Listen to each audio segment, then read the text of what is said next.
The Ultimate Ball Knowers podcast is back. It's Lulz with Pete, with Brick. We're going to be talking about the latest and greatest in the DFS world, a little drama heating up over there potentially. Some more thoughts on the NFL, maybe a little week 3 recap, an eye toward week 4. All the good stuff you know and love around here. Let's do it. Does he think? I think he thinks this. He thinks this is a go. Vegas Dave thinks this is a go. Hot naked girls doing yoga. What? Why don't you just win like a man? Random.org. Type in 1 for yes, 2 for no, and let the DFS gods pick for you. And I'm absolutely begging you not to dupe us. Please don't dupe us.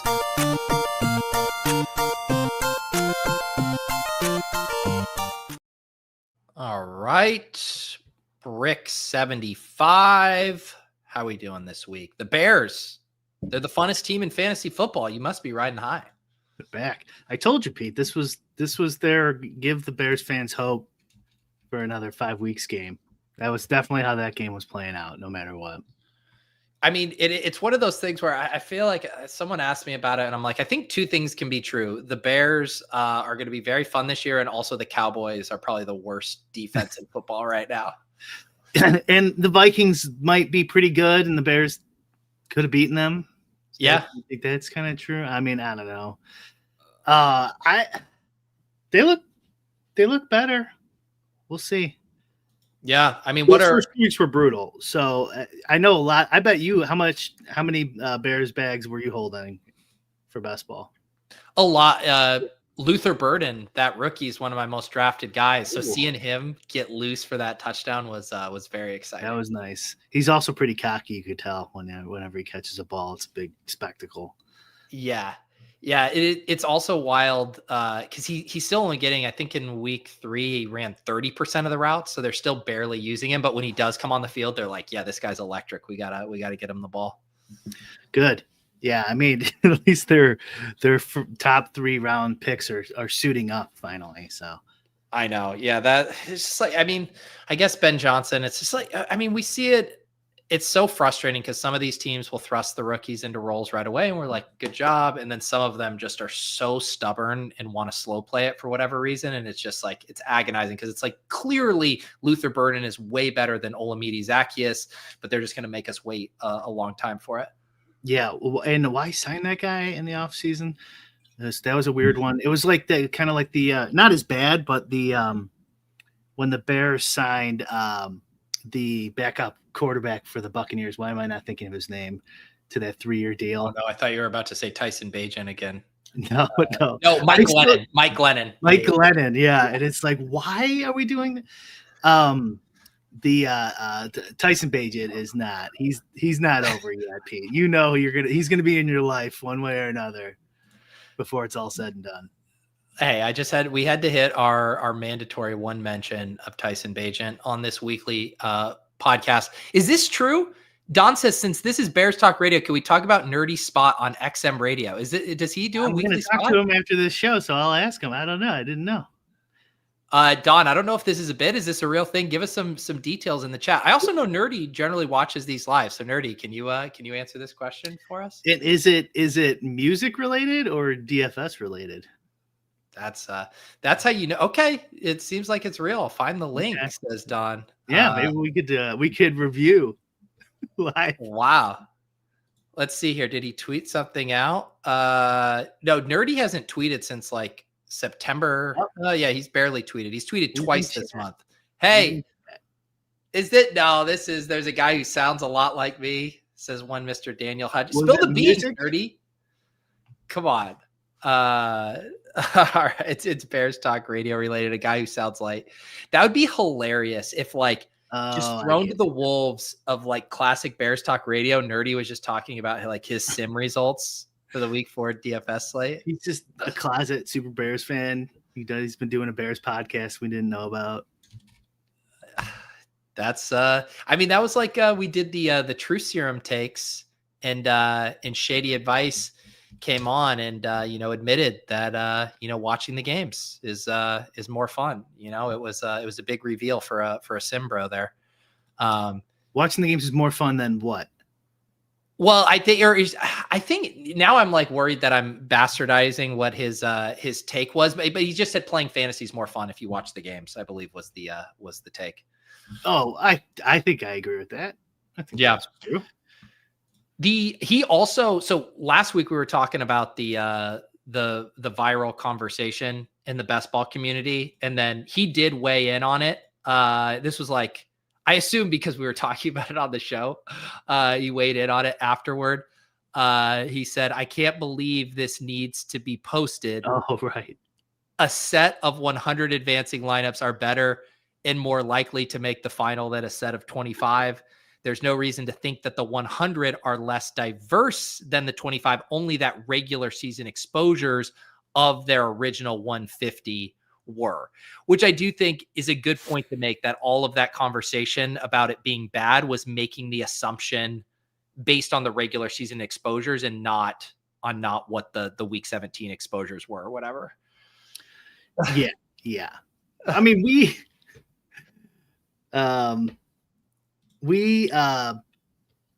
were trying to be as charitable as we could to Liam, right? I felt like, like, oh, he must be mean. He must mean this. He must mean that, because obviously you'd rather have 100.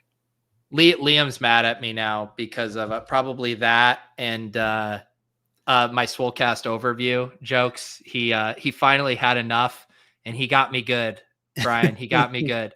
He hit me with the Steve Buscemi, spot the difference. I'm just an out of touch old guy trying to sound cool for the young kids. Hey, fellow kids. Wait, is this like a deeper cut where he's saying you're not even a fantasy analyst, you're a fake fantasy analyst? Ooh, maybe. Yeah, he's trying to go below the belt, I think. That's right. I did. I tweeted at him too. I forgot. I forgot to put the damn period in front of his at. So it only went to like 10 people. I only did it because it was the Star Trek meme. Does it even? Yeah, that one. If there's nothing wrong with me, there must be something wrong with the universe. This is the most blurry, grainy GIF I've ever seen. Neil says, I didn't get it from anywhere. It was don't like that. Don't like that. Don't like that. You're policing my likes in real time. How dare you like that tweet? Then I posted the clean one afterwards. I mean, it's from Twitter. I just was, you go in the GIF search bar and whatever it shows, it shows.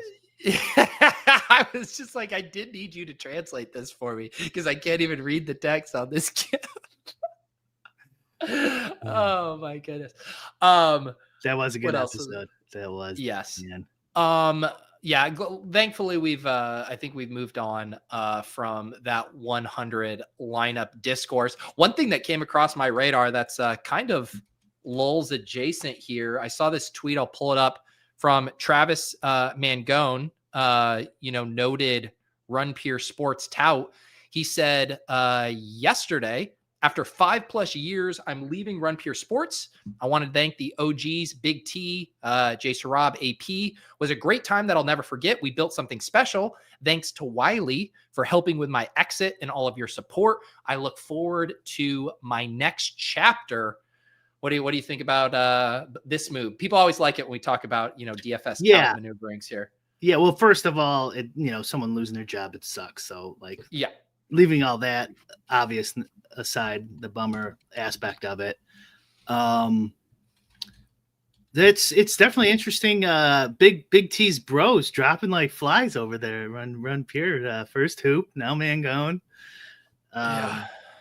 I think it's probably a sign more so of the industry, maybe, than RPS and how rough it is out there. Yeah. For making enough money to feed enough mouths, when there's so many competing companies now.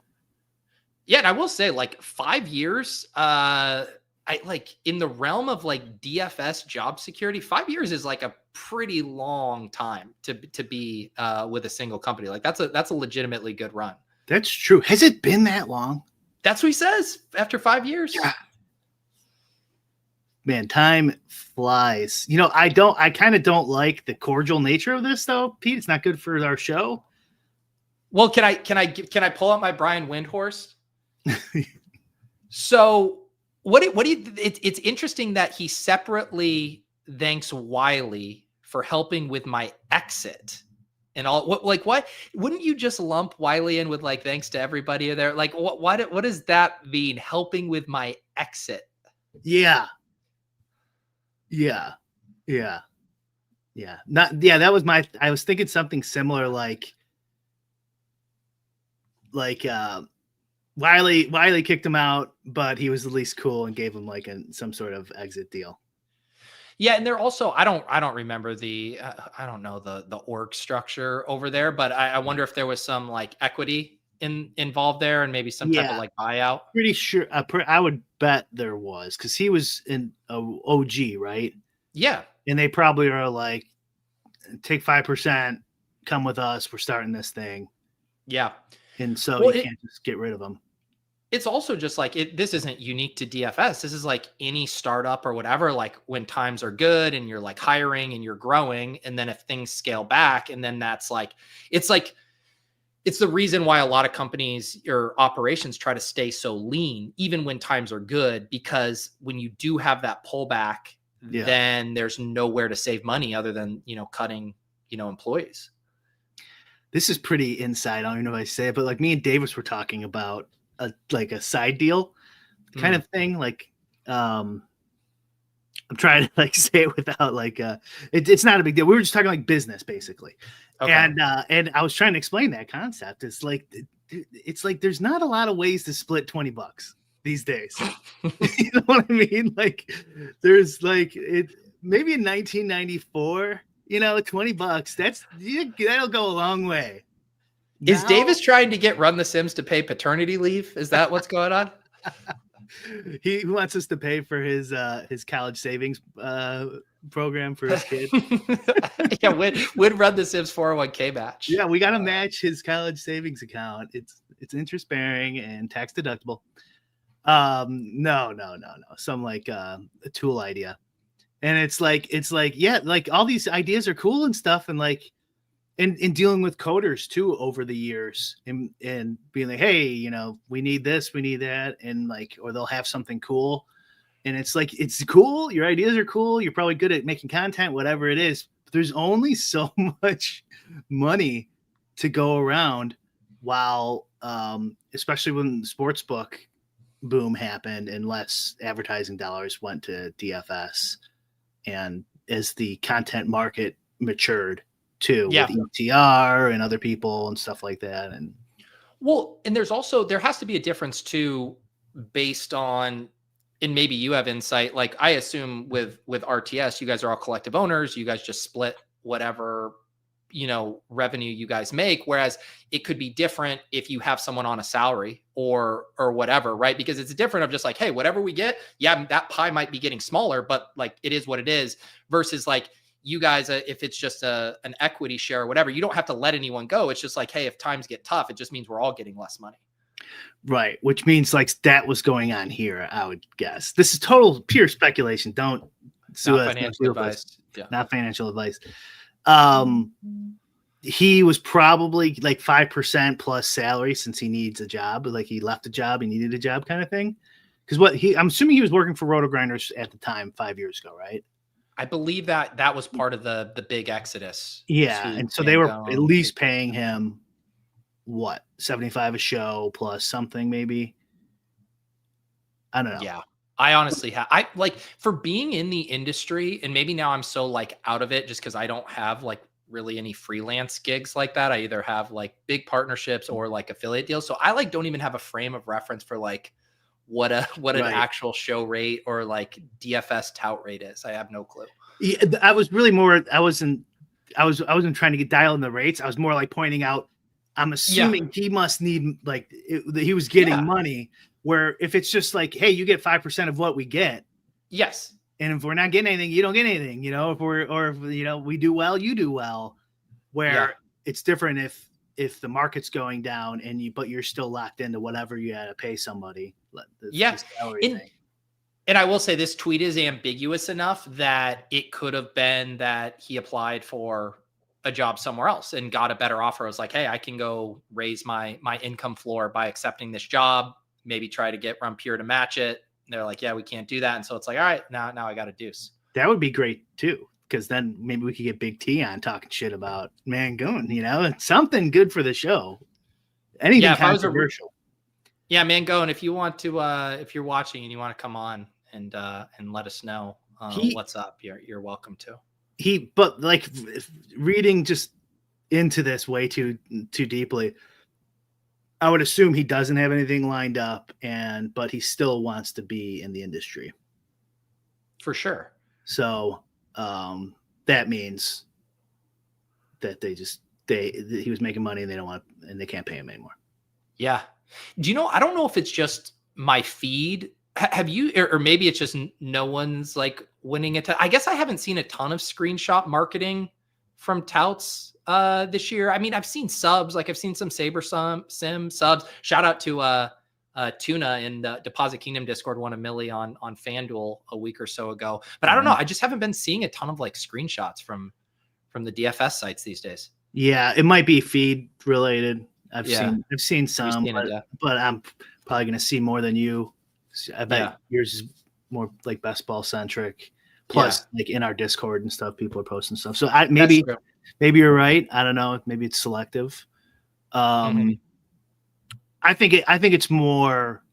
Me and Dan, we did a video on like the trying to quantify the skill level over the last 5 years or whatever, and how hard, if it's gotten harder and what needs to happen and stuff like that. And it's harder, but it's not like significantly harder. So the screenshots should be pretty similar. Yeah.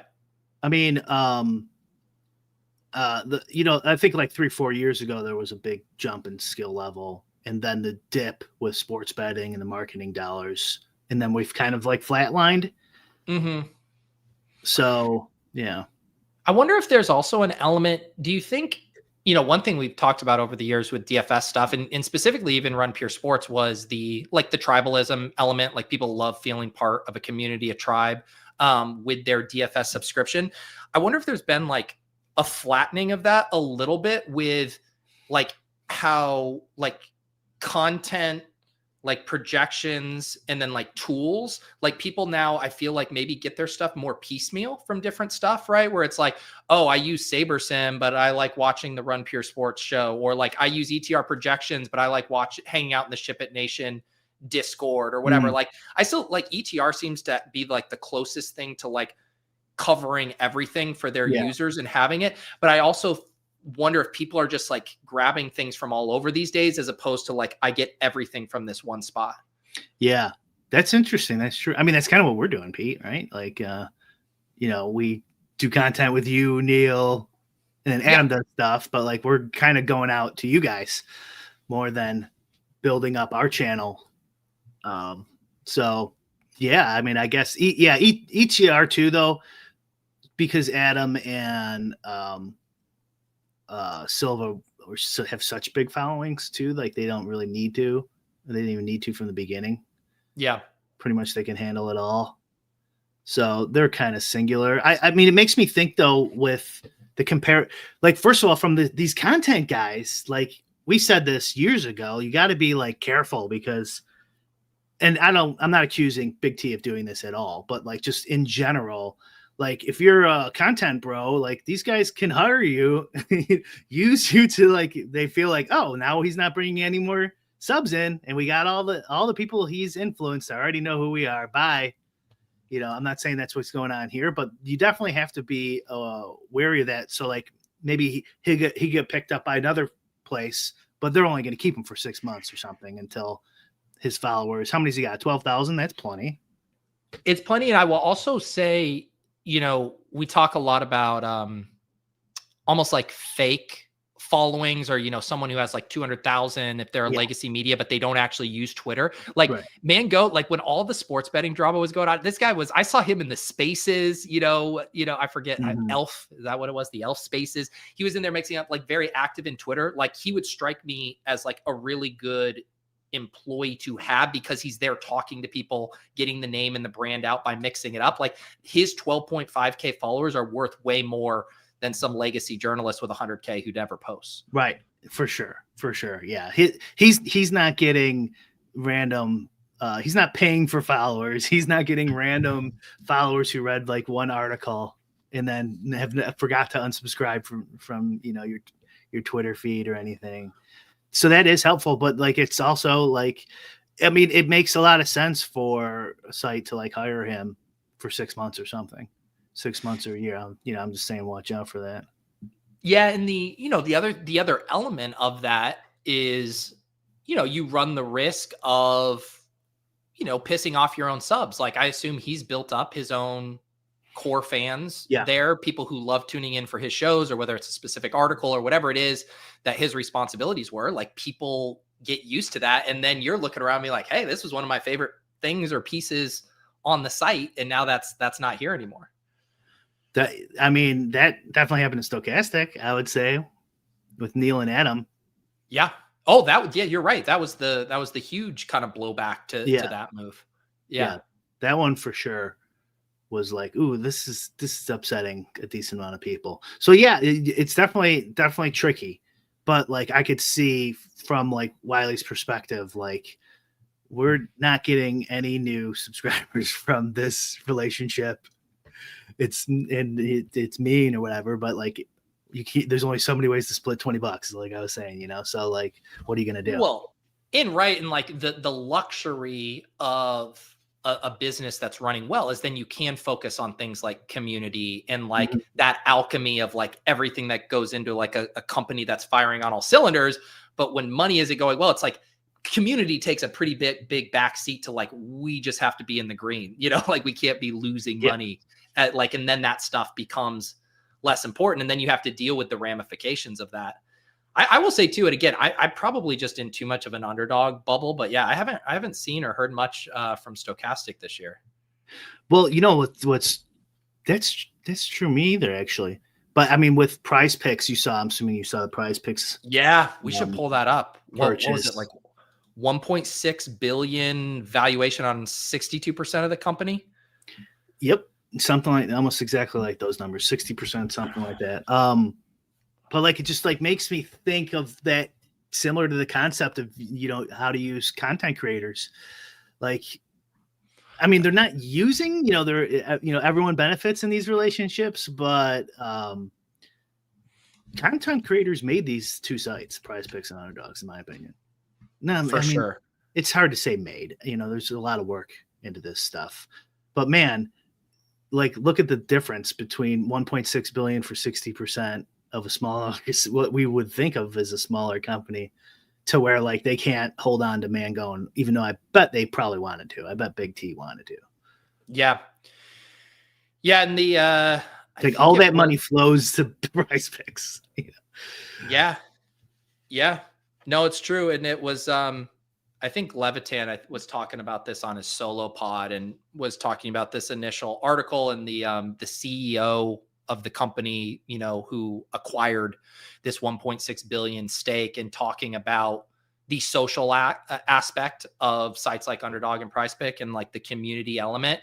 And that's like what was the thesis of the play for them, was just like how like that kind of stuff is just so much, has a mimetic quality that like typical sports betting aside and stuff just doesn't have, like the sharing of entries and slips and all of this stuff. And like, you give a token, right? Like, and everyone has the same sweat of like, hey, we get this discounted yard stuff. There is an element of it that is so different from traditional sports betting from a community perspective.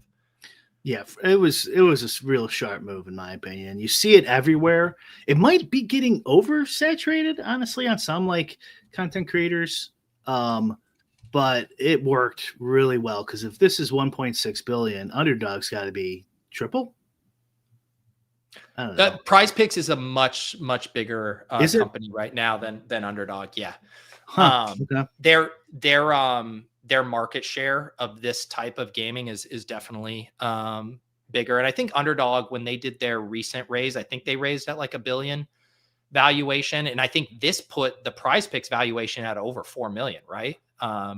if it's 60% of the 1.6, I think Jeremy said it was like 4.2 million or something. I mean, that's insane. Per billion. Dude, I mean, I can't imagine it's worth that, but I guess so. You remember Mr. Show with Bob and David, the old HBO show? Yeah. And they had the bit where David Cross like is playing poker with his buddies, and he says he's going to make like a big life change. He's going to start his own company, and they're all like, "Yeah, that's great. What is it?" He goes, "I'm going to start my own cell phone company." Like, what? You can't do that. Yeah. There's no way. What's the big deal? I'm just going to start my own cell phone company. That's what I think of with these. It's like we could start our own gambling company. Oh, yeah. We could tomorrow. We have the skills, the talent, like with the knowledge.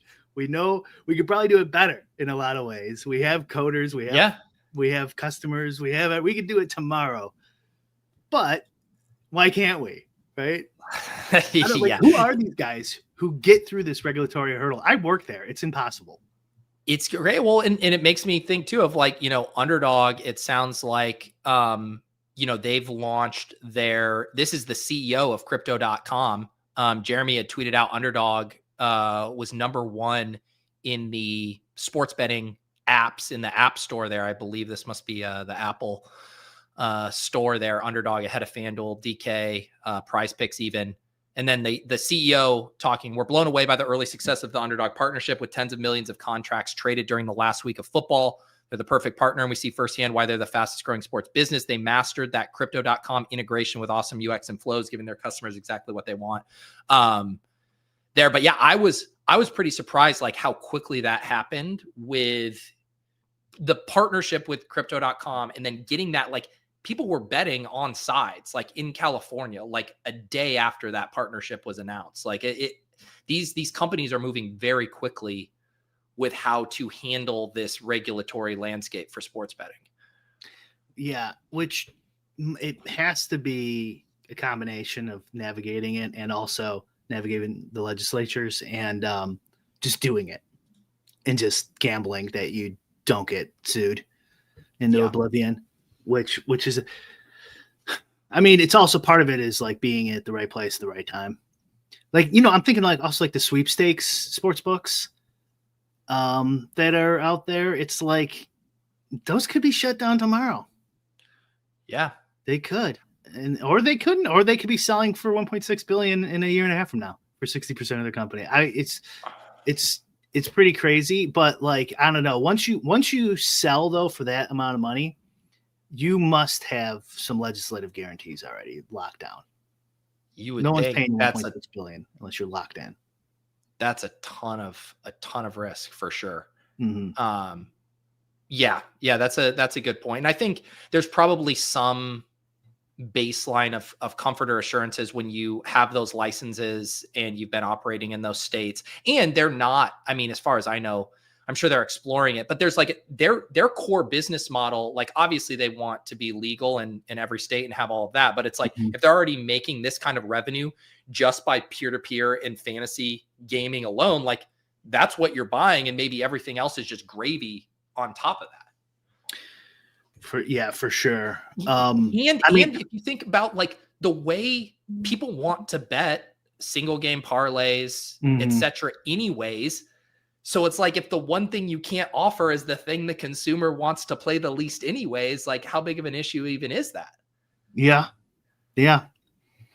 Dan says right place, right time cannot be underestimated.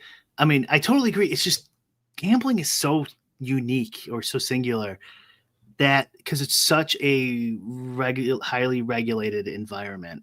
Like, that's why you use the cell phone joke. Like, you can't start your own cell phone company. That's the bit. You can't. It's like, let's start our own health insurance company, Pete. They're doing a bad job. Tomorrow we'll start a health insurance company. Like, why couldn't? I know, and that's what it's so funny though, because I could scale that down to the micro, and it's even like, Peter, why don't you start a fantasy company? It's like, I don't even want to do that. Like, much less something with like regular. I don't want a payroll. I don't want to deal running, your hot dog stand, much less. Next thing you know, Davis is asking you for a paternity leave package, and you're having to negotiate. With him. Next thing you know, you got to pay for Davis's kid's college already, and kid's not even born. Did you see the spoof of the Tom Brady quote about his conflict of interest with being an owner and a broadcaster. No. So we had this quote, but then I paired up with Kitchen in the Swolecast Discord for this Photoshop. So this was the quote. I like that. I saw So it. this was the actual Brady quote. For the audio listeners, we have Davis photoshopped onto Tom Brady, and we have a few ads down here. PetSmart, Run the Sim, Sidekick, Tylenol. And then the quote is, and this is such a humdinger of a fucking quote from Tom Brady. It makes it like I need Tylenol just reading this quote. I feel like I have a moral and ethical duty to the sport, which is why the point where my roles in it intersect is not actually a point of conflict, despite what the paranoid and distrustful might believe. I mean, Tom Brady, it's like, who wrote that for Tom Brady? Because Tom Brady did not write that. ChatGPT? Probably. Can you put that in to chat and say, did an AI write this? Oh my God. That reminds me of something I wanted to say about watching football over the weekend and how the coverage is still so, because like I had like this moment of when they brought you on and stuff and like had YouTubers doing it. It's like, oh, maybe the NFL's figuring it out. This is going to be a big sea change. And then you pointed out, no, that was YouTube getting the rights for one day, and they're trying to be creative. And then NFL just goes right back to their old ways. And I maybe it was when were the Chargers playing? Whenever the Chargers were playing, it might have even been a highlight. Yeah, they were 4 p.m. versus Denver. Yeah. And it was probably that. It was at the halftime where the coach comes out of the locker room and Harbaugh comes out and she does, ask him some bullshit question. And it might have been the worst one I've ever seen. Like, really? He's not interested. He's not listening, but he's so trained that it's like still an answer, like didn't make any sense. Didn't answer a question. And I'm like, who is in charge here? Who's like, we got to keep doing the people need these halftime walkout interviews, and it's not just that, like, right. It's all the, like a lot of what they do is so antiquated and lame. It's so funny you say that too, because this is loosely related, but I was like scrolling through TikTok and I've watched some like local Massachusetts high school sports highlights, like just local football teams. And so now it'll occasionally feed me some high school thing. And it was a post-game interview with the quarterback of Situate High School, who has like a good team. And they were asking him like the most boring, traditional questions after the game, like, so what do you guys got to do going forward now? And he's like, well, just got to take it one game at a time or whatever. It's like, what did you see out there? And he's like, I don't know, man. My teammates, they were playing. I'm like, what the fuck are we doing? Like, these are the kids too that, like, I don't know, ask them something interesting, like whatsoever. Like, I'd rather know, like, what's his favorite cereal, for Christ's sake, than like any of this stuff. But yeah, it's like, people are still so stuck in that. And outside of like the anti information ones like Greg Popovich, where it's like you're actually interested in how much he's going to hate it. It's like, why are we still doing this? No shit. He does not care, Popovich. That's the only reason why he's entertaining. He just does not care anymore. If he cared, he would be just as bad as everybody else. And again, like, obviously I'm biased, but I would much rather throw it down to a reporter who's saying, hey, we're getting a ton of money on the Broncos to actually cover the second half spread right now, which is an interesting development. Or, hey, if you are starting Cortland Sutton in fantasy, he's up to 14. Like, anything like that would be way more interesting to me than whatever you're asking the coaches. Or is it us? Is it if it's not us, it's the universe. Is it us, or is it just the normie out there? We just are so far gone that we don't understand that they're like, no, I want to hear what former NFL fullback Jerome Bettis says, like, why do you want to hear that guy? Who cares? It might, I wonder if we're going to be charitable and play the we're in our own bubble.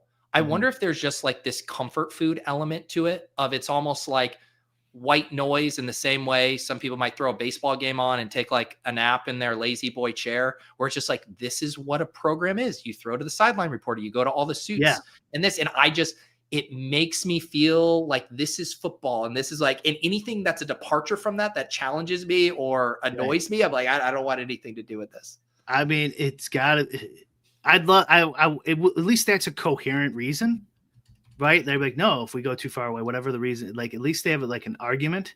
I'm not sure they do. I'm not sure they do. They might just think this is the best way to do it. And I think, but I mean, I don't think we are in that much of a bubble. I think if they freed this feed and you can allow content creators to make content around the NFL, they would get smoked. Oh, maybe not the sure. first month, but after a couple months, they would be getting smoked. For sure. That made me want to pull this up. So this was Jordan Rodrigue.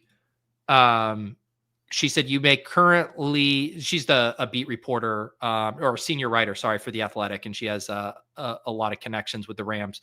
But she said, you may currently consume content this way, you may not. But Sunday, the dynamic in a suite at Levi's Stadium between Roger Goodell and YouTube CEO Neil Monahan and the NFL's gestures toward creators made it clear the interest in the video sharing giant is only increasing. Roger Goodell said, I do believe our partnership is going to change the future. I talked about this a little bit with my experience with the YouTube and the NFL stuff, but it's like, it's so obvious that of all of these different legacy broadcast platforms, why YouTube and the creator and the nicheification of everything would be so attractive to the NFL and where they ultimately want to get. It makes a lot of sense. Do you think Goodell is that savvy? Here's the thing. I don't even think he has to be that savvy because I think the dollars will also be there, right? Like I think YouTube's pockets, Google's pockets, obviously the distribution, I think that the dollars will speak to themselves and then he'll back into it also being like the most savvy decision for the league anyways. It makes so like you could watch your favorite YouTube content creator of your favorite team pre-show, post-show, during the game, even if you wanted. It just makes so much sense. Yeah. To work with YouTube. Yep. Yeah. Hopefully that stuff continues to get better. There are some exceptions though, but I think they're just like lucky accident, happy accidents, like Charles Barkley. You could say even Shaq, but I think Shaq's like entertaining also because he's on a show with Barkley. But there are some who work out. Tony Romo, his first couple years, I don't know. I'm not sure people are in love with Tony Romo anymore. Man, there was quite the honeymoon period with him, and then people turned on him. Well, because you know why? It was like it wasn't the cookie cutter NFL thing for like 5 minutes. It was like he was actually diagnosing like he was still in the league, and that was interesting. And you didn't get just cliched bullshit from whoever. Yeah, and the truth is, like, I'm a good use case. Like, I care about this stuff. I follow it very closely. I write about it. I play fantasy. It's like my entire world for a lot of the year. And it's like outside of the Red Zone product, I have like, there's nothing about a broadcast that compels me to want to tune in. And it's not even because of like the product on the field itself. It is like the broadcast, obviously all the commercials on the island games and stuff. It's just like, oh my God, I don't want to sit through this. But if there was some element of a hook, of like, oh, I can tap in to my favorite announcers or a fantasy play-by-play crew or whatever. Now, all of a sudden I have an added reason of like, you know what? I will sit through these commercials because all the shoulder programming and everything speaks to me in a way that it doesn't right now. The Manning cast, I think it's kind of like that. It said it right there, Manning cast. What do you think of the Manning cast? What's your take? So I love the concept. I think they get really bogged down almost when they have guests. And like, I understand this from doing a lot of shows and stuff too, right? Like when you have a guest, you have to service the guest. You have to ask them questions. You have to make them feel comfortable. You want other guests to be like, oh, that's a friendly environment. I want to go there. But like the goal of it is people just want to hear Eli and Peyton kind of like give their unfiltered thoughts. And I think they probably think that they need guests as like a draw or like, oh, why should I tune in this week? What's different? Yeah. But I think at the end of the day, I just want to hear those two shoot the shit during the game. I agree. Yeah, like when they had Barkley on and Bill Murray and stuff like that. It's the problem though is the word you said, unfiltered. Mm-hmm. If they were like cameras off and you got to watch, how entertaining would that be? If they didn't think the cameras were rolling, they were completely unfiltered talking about football, it would be super entertaining. For sure. And then they would like ruin a few brand deals and ESPN Right. would be mad about something. It'd basically be what ESPN has to deal with Pat McAfee, right? Like they've had so many McAfee stuff with the Aaron Rodgers and, him talking about Jimmy Kimmel, which is funny considering Jimmy Kimmel in the news again these days. Cause he used to have the little beef with Pat McAfee or whatever. But yeah, it would just be massive headaches for a huge operation like that for them to be completely unfiltered. And which is probably what's going to end up happening if they do go down this road. Although I'm still skeptical that they'll make the right move, because the equivalent, whatever the Manning, it's hard to be an equivalent to the Manning brothers, but you know what I'm saying? Like the equivalent unfiltered beats the Manning brothers filtered with the NFL deciding who's their guests and all that bullshit. Like they have executive producers ruining the show. Yeah. How about this? How about we just come up with $1 billion idea? Daniel says Manningcast almost too entertaining. I'd rather watch the game first than watch the Manningcast after. What if I've been going to bed before halftime of every one of these nighttime island games anyway. If I could wake up in the morning and watch a 30-minute supercut of just the game, obviously like a lot of commercials removed, splices of the best thing from the Manning cast from the night before, like a few, I'm trying to think what else other texture could be added into it, but just watching this like condensed thing with all the best things from the evening, maybe the one really good sideline interview, if that actually happened, like I would watch the hell out of something like that. I mean, it's a YouTube's clips channel, basically. For sure. Like I would like to watch a serious one too. Occasionally, I wouldn't mind watching like what people thought of Tony Romo, when he first came out, like someone actually breaking it down, predicting the plays before they happen, and explaining what's really going on the field, like, cause they don't talk about, flat hook curls and all these different types of zones and match coverage or anything like that. They don't talk about that stuff because it's over the head of the average viewer. So they never get into the weeds. It'd be, if you can get into the niche content on YouTube, you get the right couple guys, that could be entertaining. Well, how about this too, for you talking about like Manning cast unfiltered and stuff right now? The reason some of that stuff is hard, I think, for them to do is because of the amount of eyeballs on the singular program. They are worried about keeping it buttoned up and not being controversial and all this stuff. But if we move to a place where there is all of these simulcasts and all these different creators and all this stuff, if you smooth it out and you just like chop it up and, there's like 15 different programs that everyone's spread out, then the intensity on one of them isn't near as much. And it's like, oh, Peyton Manning said this one random thing. It's like, well, half the people are over here watching the sports betting one, half people are watching this chart. I almost think it takes away the intensity of the outrage and the canceling and all of that as we move away from just like a monoculture broadcast. Yeah. Although I totally agree with you, but I'm just thinking this because of Kimmel too. Like it might be useful to get the outrage. Seems to do really well for your ratings, and they might start doing that shit on purpose if they aren't already. Yeah. So who knows where that ends up going? But I like they still want to let the players like celebrate, how unfiltered are they going to allow this to be in the next year? I don't know. I'm still skeptical that they'll do anything interesting, anything cool.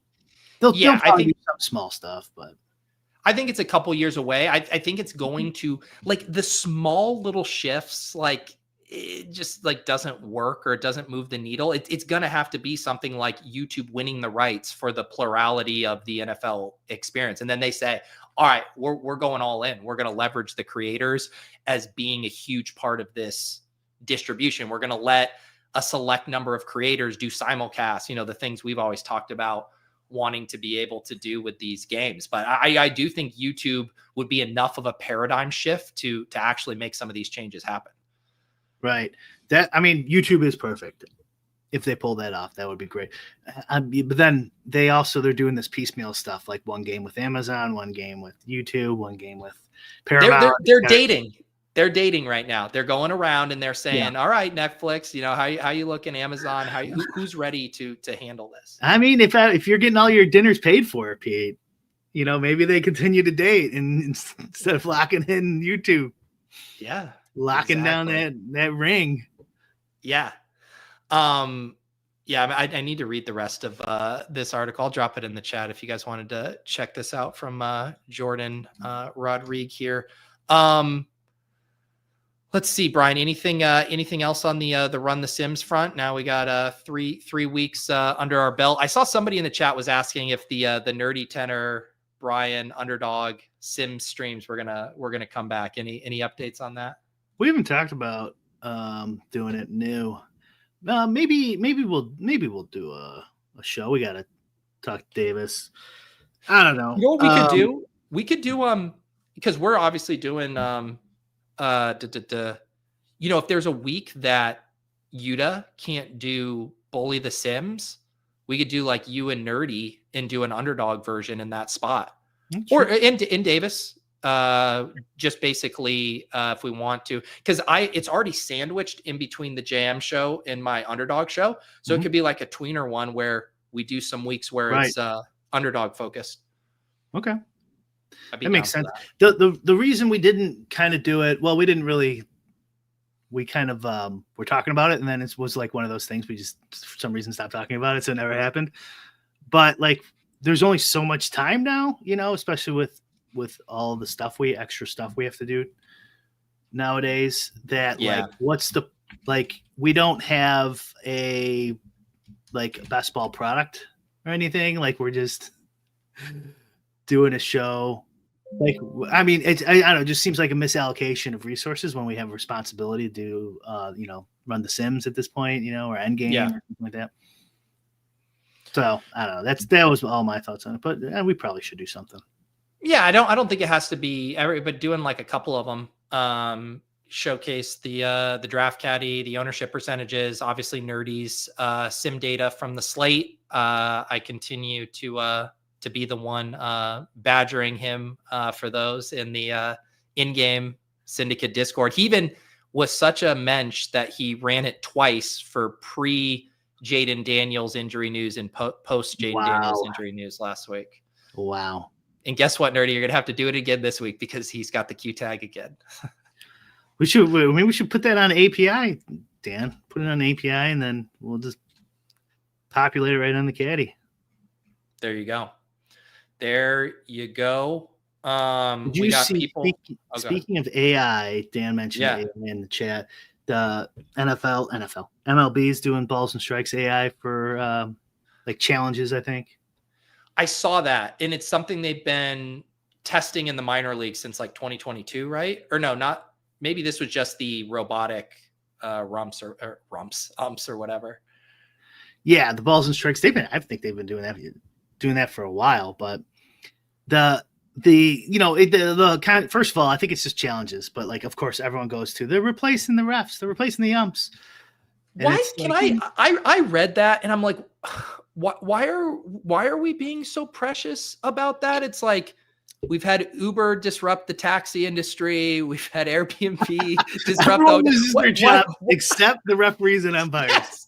Everyone else, can just get fully disrupted, but the umps cannot get disrupted. You can't take those dabs. There'll be a hell or high water. That's funny. That's funny. So my take on it is I think baseball, tradition, the umps throwing out players and stuff and coaches and even fans sometimes and arguing and belly is just entertaining. And from the pure WWF, WWE aspect, all just leave it. And then in the playoffs, use the AI stuff because then it really matters.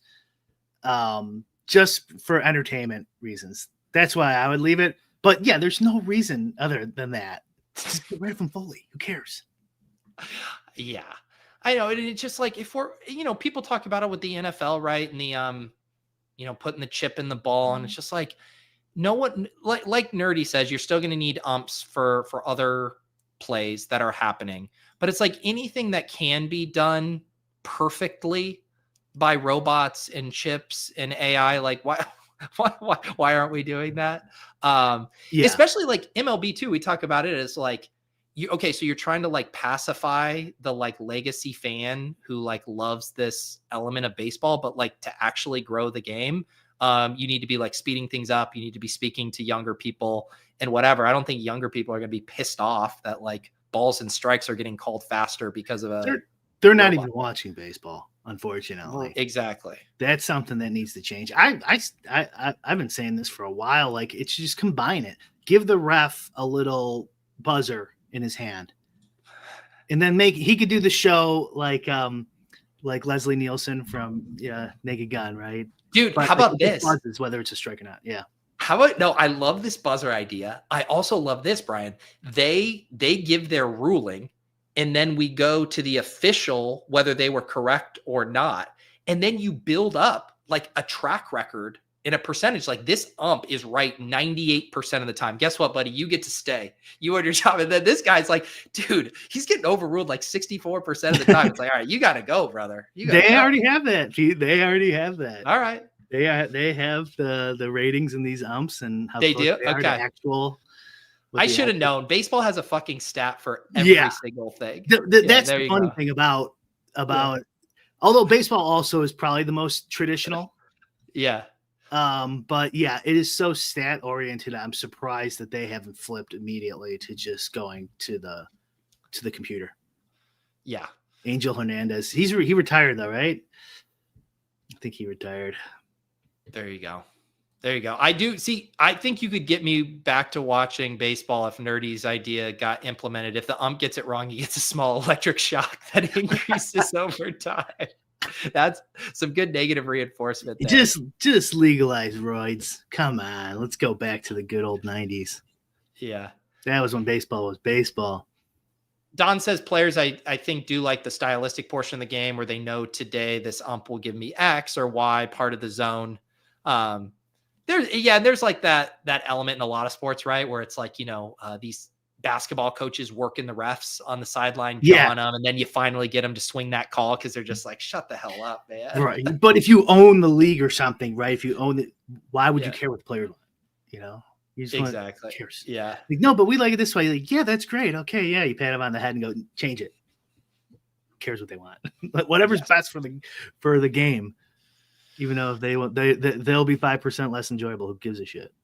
Yeah. Yeah. And I mean, what was the big thing that happened last night? I saw people tweeting. They were tweeting the number 61. Did something happen in baseball last night? Yeah, Cal. What's his name? Raleigh. Hit 60. I think 60. Did he get 61 too? No, you would know better than me. Yeah, 60. Yeah, because he's kind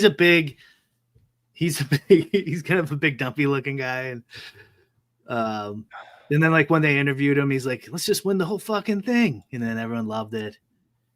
Yeah, Cal Raleigh, I was right. Yeah, Mariners. 60 home runs. And now there's an MVP debate between him and Judge. The thing with these guys hitting 60 homers now, it's that's the problem with banning all these guys like Barry Bonds and stuff, is because like, okay, so what is the record then? Is Aaron Judge the record? Is and like what, like these guys aren't cheating now? Like, of course, yeah, they're not getting caught doing steroids, but maybe they're on that Japanese super juice, undetectable super juice, like Otani's on. That increases your addiction to gambling and real estate deals as a side effect. Like, my point being is like, come on, like, oh, did you see Chael Sonnen did Andrew Schultz's podcast? No. And he was just talking about roids. Okay. Like, very openly. And he's basically saying like LeBron's on roids, blah blah blah. He knows the guy who he did the exact same, but it's not roids. Like, I think his point was, I'm paraphrasing here, so if somebody watched it, they're gonna be like, Zempic, which now it was like it's like, it's not roid, it's not like it's 1985 and Canseco's injecting you in the ass in the bathroom or something. Like, you're doing like EPO and all these other new techniques to get your advantage. And he said like EPO is better than roids, which is surprising to me. But like, you don't think they have legal remember creatine was legal for a while and then that was banned, and then there's always something. Right. Well, it's like we talk about the regulatory loopholes with sports betting and all the like shifting. Like, at what point is science going to move forward in a way where you can get roid effects that aren't classified as roids, and then they need to ban other substances, and then there's like 4 different types of asterisks. This guy was on this thing, which technically wasn't this, but helped him in the same way. It's all a fucking mess. It's a mess, and and then you could say like it's going to ruin the legacy of baseball. It's like, yeah, well, the guy who has the most home runs of all time is banned. Like Barry Bonds, he can't get in the Hall of Fame. It's already tainted. The UFC has an argument because the guys can hurt each other. So like I get some like there you could kill and someone could wind up dead. Pretty hard to do in baseball. Because you're juicing. I think they should just let them do whatever in baseball and let the chips fly with them. Anyway, the reason I'm saying that is it seems like this dumpy guy, it's a super impressive 60 home runs. And of course, 60 home runs, no matter how much juice you're on, is still impressive. But like, are you sure he's not like Jason Giambi back in the day? He wasn't exactly jacked and hitting home runs full of roids. So like you can be on some a tasty cocktail and not always look like, Mark McGwire. Yeah, maybe is there some kind of like DEXA scan or holistic body type test that someone could take and then say like, these drugs are actually, not harming you or whatever, long term or health wise, versus like you look like shit, man, taking all of this stuff. And those, I would say if they're banned for the general population, yes. Sure, yeah, of course, yeah, then that makes sense. But if they're not banned for the general population, meaning you would imply there that it's probably not that bad for you, a lot of this steroid stuff is just people don't understand it. It's when they abuse it, it's really bad, but a lot of times it's not at all. Yeah, that bad for you. And so in some cases, it's recommended, and people take it based on doctor's orders. Travis, your 1 million of Top Shot is not my. I do not think that was my doing. I'm pretty sure we've said not financial advice over 1,000 times on this show. Also, he's wondering, did you miss the Mangone segment? I mean, you can Lowell's would be completely washed, and some people might say it is. That's fair, but we would for sure be washed if we didn't cover this story. And according to my timestamps, I'm pretty sure we talked about this for about 14 minutes from the 8-minute mark to the 22-minute mark there, Travis. I was thinking about DMing him, seeing if he wanted to come on too. Travis Petty or Mangone? Mangone. Travis Petty's a retired basketball coach. What do we care about? Petty doesn't have anything interesting to say anymore. The guy just loses $1 million on Top Shot. It doesn't even bother him. Although I lost a hefty penny, unfortunately, too, on that fucking site. But I didn't DM him because it just you were blocked. I didn't want to be. I was blocked. I didn't want to be rude. Yeah, I thought about it too. If you're watching this, Travis, and you do want not Petty Mangone, we do got to keep making that clarification. You're welcome to come on the show and clear the air. Yeah, Lord knows our ratings can get juicy gossip, preferably. Just make stuff up. We're fine. Okay. How about this? To wrap up, let's pretend like Travis is here. And he just got dropped in for this part. He slept with Wiley's wife. No, I was going to say, if we asked him the question, are you on Team Run Pure Sports or Ship It Nation? At this time, what do you think his answer would be? He takes off the Run Pure hat. Ship It Nation just hired. He starts crying. I'm coming home. Hoop. There had to be a DM from one of those two, from Tambo or Hoop, right? Dude, wait. You know how Tambo has been building his little office barn, au pair suite? I forget what he's calling it. Tambo HQ compound. HQ, yeah. What if that is actually just to house Mangone? There's a little bedroom upstairs. There's a little bedroom, and he's going to be a full-time live-in. There's live-in au pairs. He's going to be a live-in DFS tout. Wow. He has to DFS and take care of Tango's kids. Yes. He has to clean the house and also get his 5 walks of the slate out by 5 p.m. Eastern every day. Well, the HQ looks nice. So maybe it'll be worth it. Maybe I've this actually reached out to him though. Maybe that is the future. Like, you think about cost of living, how expensive it is to have all these employees. Like, if you do just do a compound and you have everybody live under the same thing, working around the clock. That actually dovetails with some of. Did you listen to the most recent Risk of Ruin podcast called Trial and Error? No. Okay. It's I know you like that podcast too, right? Yeah. I think I haven't listened to it yet. It's really good. It's all about one sports bettor, really sharp young kid, and just his stories. And he moved to Colorado and was doing all this crazy stuff to take advantage of all the bonuses in Colorado and like managing 1 million accounts, and then him getting basically caught by that. And I won't blow it because it's a really fun story, but when he was grinding, it was like him and like 2 of his partners were all in the same house. They were working 20 hours a day, like just taking like 2-hour cat naps during the day and waking up and then trying to attack all of these lines and stuff. But it's a really good episode. I'll check it out. Yeah. But living DFS together, house, that's what I thought. Yeah. The DFS house idea, Neil. We had that idea like 5 years ago, which everyone's too old now. We were probably too old back then even, but I just had this vision of the DFS house. I apologize, Neil. You did this to yourself. But everybody's upstairs, kind of hungover, still in bed. I like wander down the stairs, kind of like wiping the cobwebs. Neil's been up since 4 a.m. He's got a bunch of pancakes out on the counter. He's wearing a full flannel robe, has a cup of coffee, and says, "What can I get you guys?" And he doesn't call them pancakes. He calls them flapjacks. That's right. That's right. Neil baking pancakes for the whole DFS house.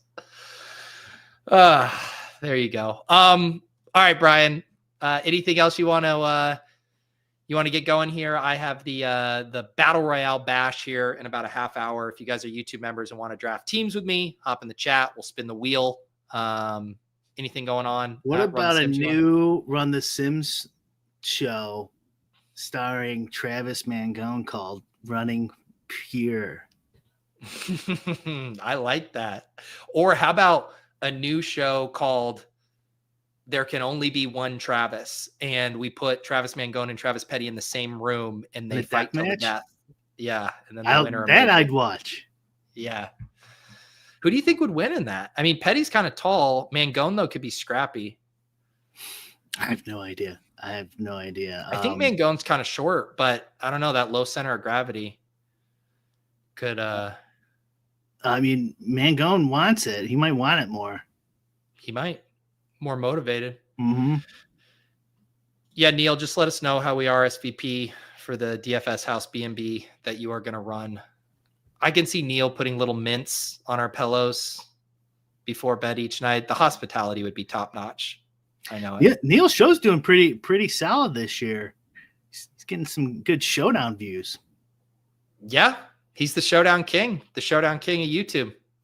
He doesn't need the DFS house. He doesn't. He also apparently didn't need to stream all 150 of his best ball drafts. Could have just done showdown DFS. Love you, Neil. All right. This has been Lulz. We'll throw the audio up on the Lulz podcast feed. If you ever have any tips, inquiries, topic suggestions, rumors, call in our hotline, which by that I mean drop it in the Lulz chat in the Deposit Kingdom Discord. Like I said, I'm going to go do the Battle Royale Bash. You can tune in.